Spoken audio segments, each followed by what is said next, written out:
اللہ کے ولیوں نے اپنی کتابوں میں ایک بات لکھی ہے، ہم نے جب بھی اس دعا کو پڑھا اللہ پاک جل شانہ نے اسے فوری عطا فرمایا، اللہ نے آج تک اس دعا کے مانگے کا رد نہیں فرمایا۔ ایک واقعہ ہے حضرت علی کرم اللہ وجہہ کا۔ حضرت علی ایک سفر میں، تجارت کے سفر میں تشریف لے گئے، سفر تجارت میں آپ تشریف لے گئے۔ جب وہاں آپ تشریف لے گئے تو دیکھا ایک شخص ہے جھونپڑی، اس میں سے کرہانے کی آواز آ رہی ہے۔ آپ اندر تشریف لے گئے تو صاحب خانہ نے اندر سے آواز دی، جو بھی صاحب آ رہے ہیں اجازت سے آئیں۔ سمجھ گئے اندر مستورات ہیں۔ وہ صاحب باہر تشریف لے آئے تو پوچھا کیا ہوا، کرہانے کی آواز کیا ہے؟ کہا میری بیٹی ہے، جنگل میں لکڑیاں لینے گئی، اس کے اوپر ایک درخت گر گیا کاٹتے کاٹتے، اور اس کی وجہ سے اس کی کمر ٹوٹ گئی ہے، اب یہ بستر میں پڑی ہے، اب یہ بیچاری تکلیفوں اور دکھوں میں۔ آپ نے فرمایا کوئی مسئلہ نہیں، میں ایک عمل کرتا ہوں، تو ایسا کر صرف اس کا کپڑا لے آ۔ آپ نے اس کے کپڑے کو سامنے رکھا، اس کو کہا اس کو پکڑ، اور اس کی طرف یوں انگلی کی، اور یہ دعا جو اب ہم پڑھنے لگے ہیں، بس یہ دعا پڑھی، اور صرف چند بار ہی پڑھتی اندر آوازیں خاموش ہو گئیں، چپ ہو گئے۔ آپ نے فرمایا پوچھو جا کے۔ آپ وہ بندہ اندر گیا تو واپس آیا، کہا بیٹی کو نیند آ گئی ہے، آج کئی ہفتے ہو گئے ہیں سو نہیں سکی، درد سے کرہا رہی تھی، اس کو نیند آ گئی ہے۔ آپ فرمانے لگے میں سفر میں جا رہا ہوں، جب واپس آؤں گا نا پھر پوچھوں گا، اگر کوئی تکلیف ہوئی تو پھر دم کروں گا، پھر دعا کروں گا، اور انشاءاللہ ٹھیک ہو جائے گی۔ آپ چلے گئے، آگے تشریف لے گئے تو آپ کے ہم سفر تھے، ان کی سواریاں تھیں، ان میں سے ایک گھوڑا تھا جس گھوڑے کو ٹھوکر لگی، چوٹ لگی، اس کے اگلے پاؤں کی ہڈی گھٹنا باہر نکل گیا، وہ ایک طرف ہو کے بیٹھ گیا، اس کا گھوڑا چل نہیں سکتا تھا۔ اس نے آ کے حضرت علی کرم اللہ درخواست کی کہ آقا اس کے لیے کچھ فرما دیں۔ فرمایا میں اس کے لیے دعا کرتا ہوں، یہ ٹھیک ہو جائے گا، اور آپ نے دعا پڑھنا شروع کر دی، اور فرمایا یہ اس کے ہاتھ پہ، اس کی ٹانگ پہ آپ نے ہاتھ پھیر دیا، جو معذور تھی ٹوٹی ہوئی نکلیا ہوا گھٹنا تھا، فرمایا ٹھیک ہو گیا۔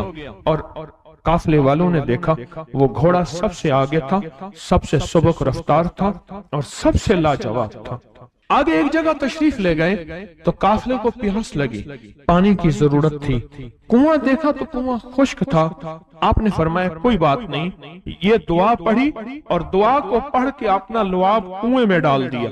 فرمایا کنویں میں پانی کا ایک جوش اٹھا اور پانی اٹھا اور منڈیر سے باہر نکلا، لوگ پینے لگے تو آپ نے روک دیا، فرمایا مت پیو، کنویں کا جو کھڑا کالا پانی ہے وہ نکل جائے، اور پھر شفاف پانی جب نکلا فرمایا یہ پانی پیو، مشکیزیں بھرو، سواریوں کو پلاؤ۔ قافلہ چلتا رہا، آگے تشریف لے گئے، آگے دیکھا تو کھانا ختم ہو گیا، اتنا کھانا تھا کہ اب کھا لیں، آئندہ کیسے کھائیں گے؟ تو آپ نے فرمایا جو کھانا ہے لے آؤ۔ آپ نے کھانے کو رکھا، کوثر دیا ہے، کھانے کو رکھا، حوض کوثر جسے کہتے ہیں، اور یہ دعا پڑھنی شروع کر دی جو ابھی ہم زبیدہ نہر بہ رہی ہے، اس کے جگہ جگہ 7 حوض بنائے ہیں، لوگ پھر وہاں سے پانی پیتے ہیں، باقی نہر بہ رہی ہے۔ یہ عمل فرمایا، یہ دعا پڑھی، اور اس کے یہ بعد حوض کوثر ہے، اور اس کوثر کی یہ تاثیر ہے جب تک میرے آقا کے دست اطہر سے، میرے سونے ہاتھوں سے، مبارک ہاتھوں سے اگر کوئی پانی نہیں پیے گا کوئی بدقسمتی ہوگا۔ جب تک پانی نہیں پیے گا اسے دنیا کی پیاس، قیامت کی پیاس، حشر کی پیاس اس کی ختم نہیں ہو سکتی۔ وہ 7 سمندر پی جائے، وہ ساری کائنات کا پانی پی جائے، اس کی زبان باہر کتے کی طرح لٹکی ہوئی ہوگی جب تک کہ وہ میرے آقا کے ہاتھ مبارک، دست مبارک سے پانی، کوثر کا پانی نہیں پیے گا۔ آپ نے اس کو جا کے دیکھا، اور اللہ جل شانہ نے قرآن پاک میں جو فرمایا اِنَّا أَعْطَيْنَا كَالْكَوْثَرَ، میرے حبیب ہم نے آپ کو ایک نعمت عطا کی ہے جس کا نام کوثر ہے۔ ایسا کر